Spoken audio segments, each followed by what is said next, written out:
All right, so we are here again, and we are ready to talk about the role of the deacon in the church. This should be probably the last of the series in our church leadership series. I hope that you have enjoyed getting to learn more about elders, deacons, church organization, the function of these roles, and how we determine who does what and how to select them. So this is the role that at Crossview, at least in the last several years, if you've been around Crossview, we do not currently have deacons in the church. Now, the elder team has been discussing this for probably the past year or so, but that's not the first time we've talked about it. So just a quick history, Crossview actually went to an elder-led model probably about 6 or 7 years ago. And at the time that we went to an elder-led model, which we believe to be the biblically correct model, it was asked, when are we going to have deacons? And at that time, we just weren't prepared to move forward with establishing a deacon ministry. And then, of course, 2020, COVID happens, we have transition and many things go on. So the past couple years, before 2023, we knew that this was coming, but we just weren't prepared to navigate the complexities. Last year, we started discussing how to initiate the deacon ministry in Crossview Church, and now we are prepared to put before you candidates for the role of deacon, and therefore we need to go into the scriptures and understand exactly what a deacon is. So if you have been to different churches, different traditions, you might have heard about the role of deacon and seen it carried out in a variety of different ways. And the reason that happens is because deacons, in the New Testament, there's not an explicit job description, if you will, of what a deacon does or who a deacon is necessarily. Although it's certainly implied in the scriptures what deacons are to do and what kind of ministry they hold. And there's certainly information about who's qualified to hold the role of deacon.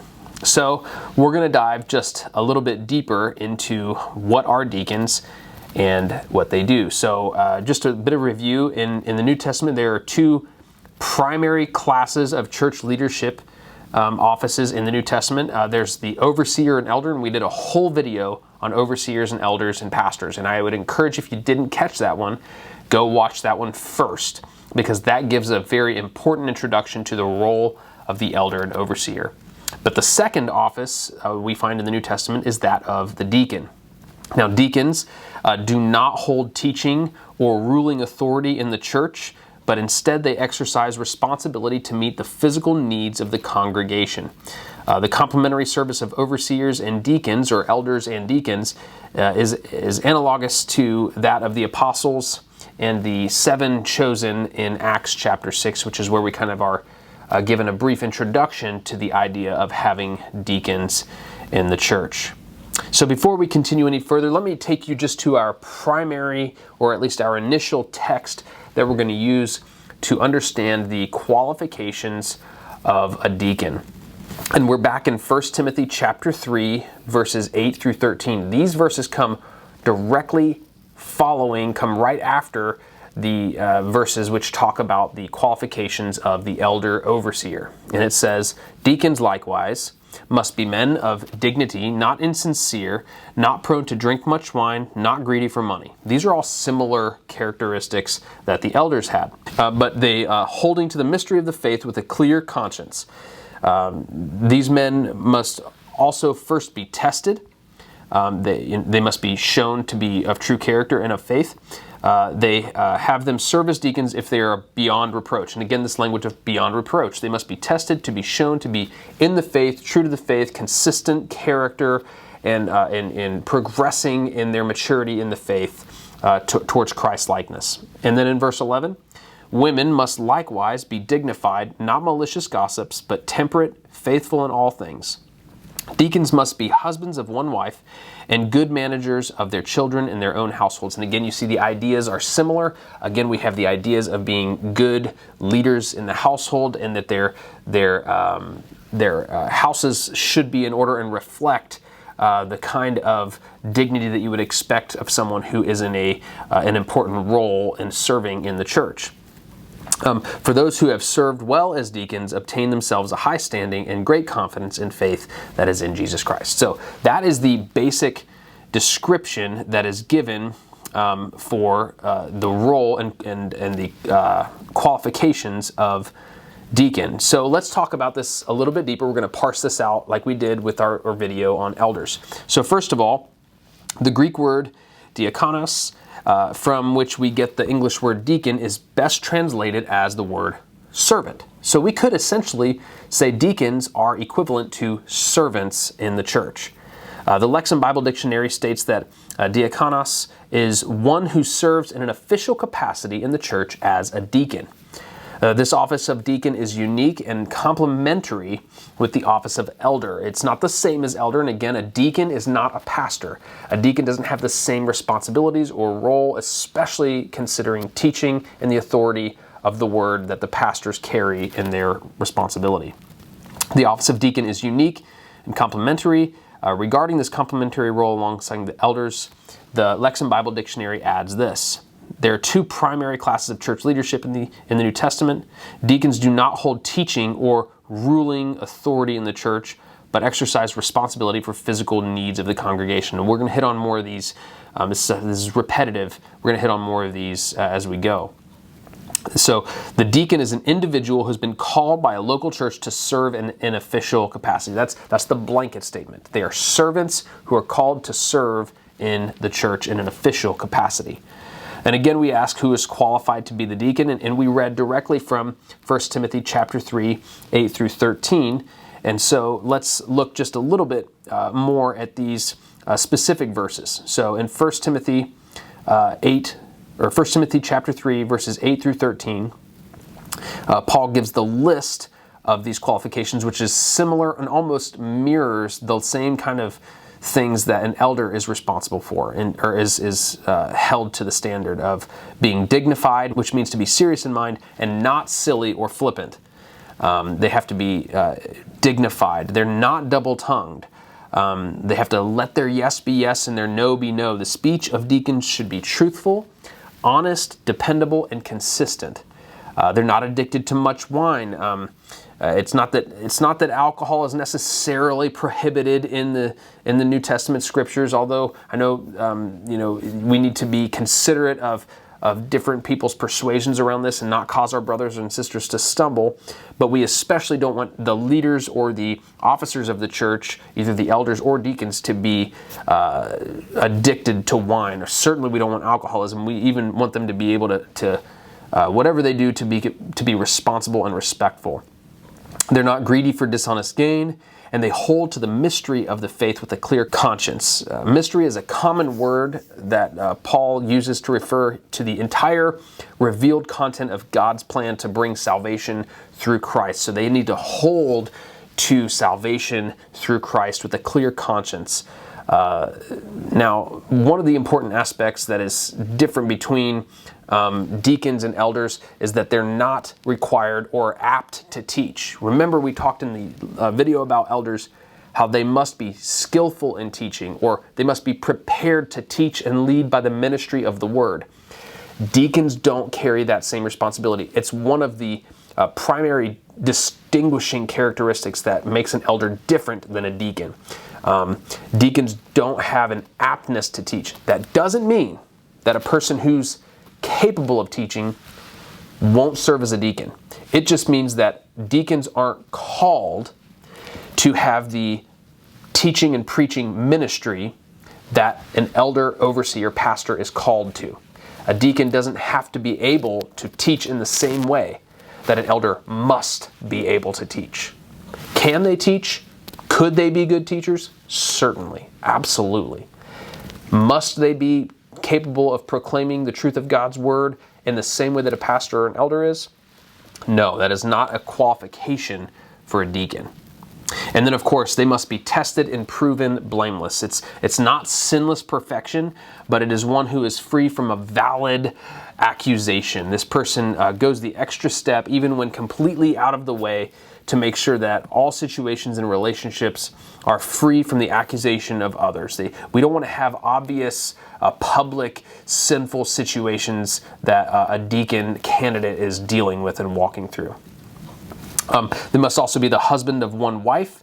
In the event, again, we described this in the video about elders, and essentially what we're suggesting is that if this deacon is married, in the event that it's a married man, he should be of the kind of character that he is faithful to his wife. And we described that as well in the video on elders. It's not to suggest that a person who serves in the role of deacon must be married, but rather they must have the character of faithfulness that a one-woman man would have. They must also manage children and households well, which again we've talked about in the elder video. I'd refer you to that. It's the similar description there where their households should be in order and reflect the ability to provide wise counsel within the home and love and care for their children and families well. Now, we need to skip back because I did pass over just something important there, and that is 1 Timothy chapter 3, verse 11, which is a disputed verse, and we're going to dive a little bit deeper into this because it is extremely important and relevant for what we're doing, especially here at Crossview Church, in bringing deacon teams to life within the ministry. And verse 11 says this: "Women must likewise be dignified, not malicious gossips, but temperate, faithful in all things." In our video on elders, I discussed why we believe at Crossview that it is qualified men who are called to serve as elders, overseers, and pastors. And again, I want to distinguish something here. The elder-pastor role is different than the deacon. So, when we read the deacon roles, we don't just simply copy-paste the elder role and apply it to deacon. We need to look, what does the deacon role say? Now, there's a lot of dispute about whether or not women can serve as deacons, and the reason that there's dispute there is because of the language in 1 Timothy 3:11. Some translations read the word woman there as wives or deacons' wives, and suggesting that what the scripture is saying there is that these people are the deacons' wives. There is reason to believe that that is not the best way to translate the language there. In fact, what we would argue is that it is an incorrect way to translate women there as wives. As such, we think that what this scripture in particular is teaching is that there are women who are serving in the role of deacon, which we even see, and we're going to go through several pictures of this and several supports to why we see this, but we think that what Paul is saying here is that we have men who are called to serve in the role of elder, pastor, overseer. And then other places in the scriptures support and emphasize the importance of having men in that role, in the leadership role of elder, pastor in the church. With deacons, what we see is that Paul includes men and women in the role of deacon, and then there are other places throughout the scriptures that suggest that that is the accurate way to exposit this particular text. So let me just take you through several, I think I actually have 7 aspects of this text that help us to see why at Crossview we will be recommending women who will serve in the role of deacon. So first, the word that Paul uses there, which is translated as woman, which in the Greek is gunaikos, is used 8 other times in 1 Timothy alone, just in this one book, which context is vitally important. It is used 8 other times, and arguably all of those other situations, including this one, the word that he's translated here as woman is translated as woman, not as wives. Now, why is that important? Because the way that a word is used throughout a particular author's text, especially within the same book, often helps us to see how he's trying to use it. It gives us the pattern for how he's using it. So Paul uses the same word, which is translated as women, 8 times in the book of 1 Timothy. And the two immediately preceding situations are right before the context of 1 Timothy 3, verse 11.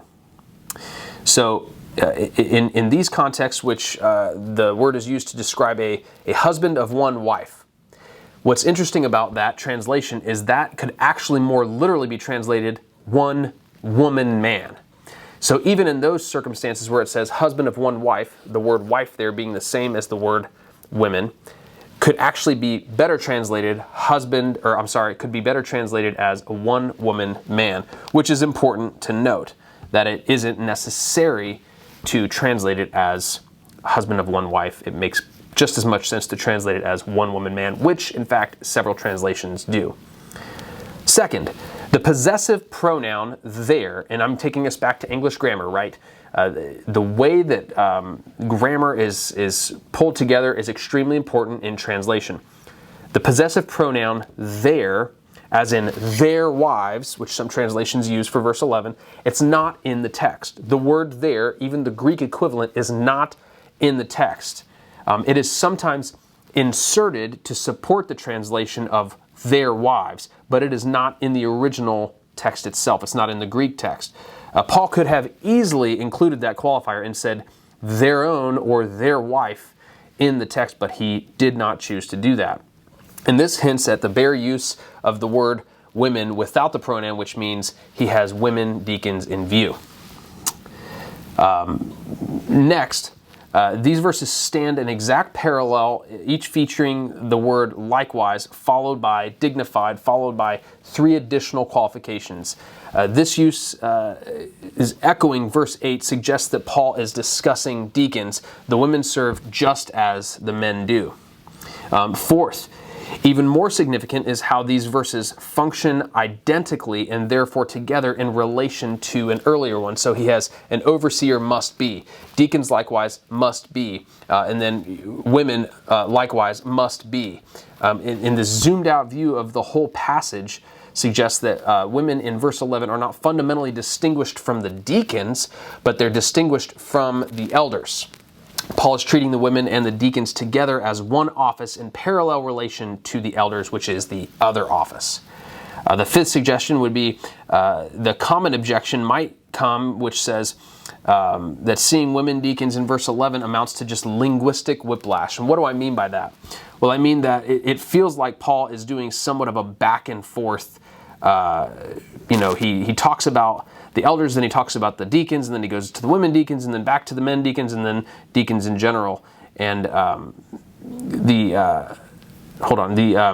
question would be answered by pointing out that what we actually see here is kind of a book-ended version of how Paul describes the different ways that a deacon functions. So you kind of have the role of the men, or you have the role of the deacons in general, then you have the role of the men, then you have the role of the women, then we have the men and the deacons in general again. And it's somewhat of a book-ended way that Paul coordinates the paragraph in order to give the qualifications. And we see that throughout the way that he describes them.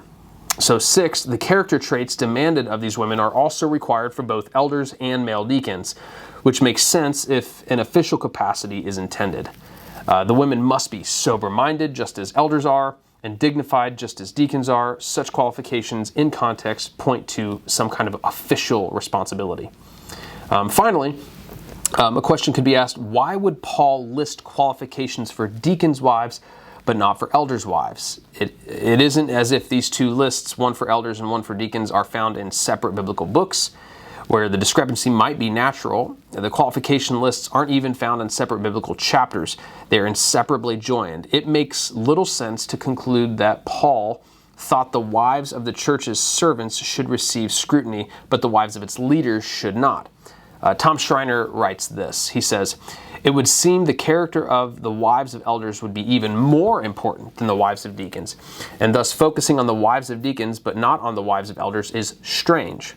Yet if the reference is to female deacons, we have an elegant explanation for why the wives of elders aren't mentioned, for the wives of deacons aren't included either."